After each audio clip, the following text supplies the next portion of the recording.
Raging Gale by James Ryan. Read by the author. Part the additional. That ship that has sailed. "Ah, full rigging!" cried Abigail as the raging gale made her way to the open sea. Hope smiled as she heard the resounding crack of the sails, going taut with a full head of wind filling them. "All said, not bad, eh?" Abigail noted as the wide open seas spread before the bow. "We run with the wind, the better for it." "Sharp to it!" Osai called as the topsail filled, a bright white threatening to outshine the dawn. Goddard balanced himself atop the yard and leaned aside the wind like a living pendant, scanning the horizon. "Indeed," said Hope. "After our encounter with that dreadful de Calera, I am glad to be out on the open seas."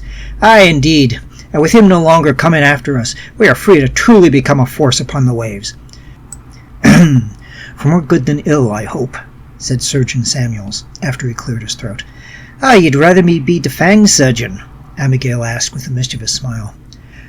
"I'd think after your imprisonment that you might be more, well, empathetic, shall we say? Let me tell you this. If anything, being at the mercy of de Calera has given me more fight and vinegar. But if it be common your quiet nature any, let me tell you." As Abigail took a breath, Samuel came up to Hope's right and Charity to her left. "I'll say this. If anything, I put more of me effort in going after the likes of de Calera. There'll be grand opportunities for everyone who's come here to the New World. But green fields that bring lambs to graze draw wolves too. Wolves like de Calera, Isabel de Cordova, the governor of Nueva España. Such monsters as these need be fought off, and fiercely." Hope took Samuel's and Charity's hands in her, and exchanged smiles with both of them as she drew them closer.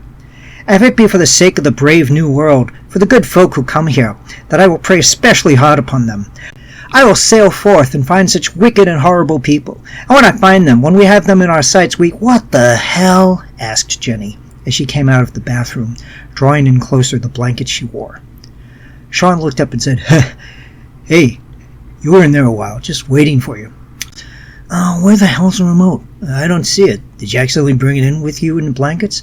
Jenny flapped the blanket. "I'm not seeing," she said before she realized Sean greedily stared at the free show. She gave a slight smile, let the blanket drop, then gave a twirl as she spun across the room, stopping as she pulled out her pistol from her pile of clothes. You're not going to shoot me because I got you naked, are you?" Sean asked. "Of course not, sweetie," she said with a smile, as she leveled the gun at the TV. "Now give me the damn remote." "Hey, you wouldn't really do that, would you?" "5, she said, as she released the safety. "Hey, this set was hard to get in the first place. I had to go all the way out to Springville to pick over this guy's haul." 4. It was the only set without bullet damage from when we hijacked the truck it was on, remember? 3.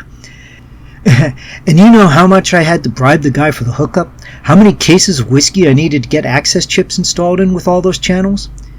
Start cutting back on the drinking to save up for the next one, Sean. 2. "Oh, crap," he muttered as he scooped up the remote and tossed it to Jenny. "And it's for this that the Raging Gale will be sailing the seas, bringing a terrible vengeance upon—" Abigail managed to say, before Jenny shut off the TV. "God damn," said Jenny as she crawled back into bed.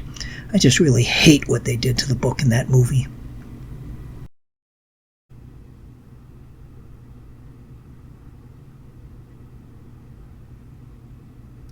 And you probably have a few questions. Okay.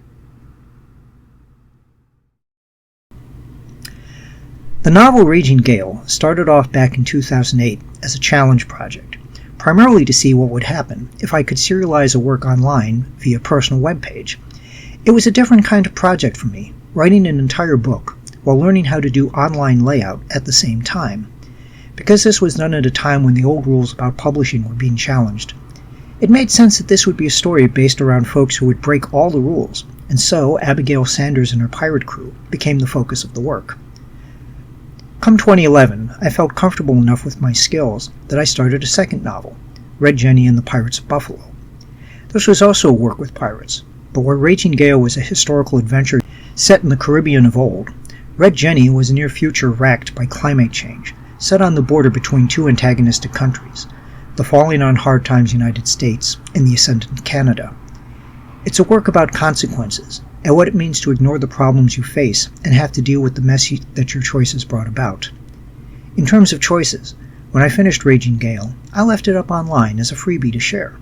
When Rangetti finished, I pulled that off the internet and repackaged it as an EPUB book, which can be purchased through the links via Linktree, shown here.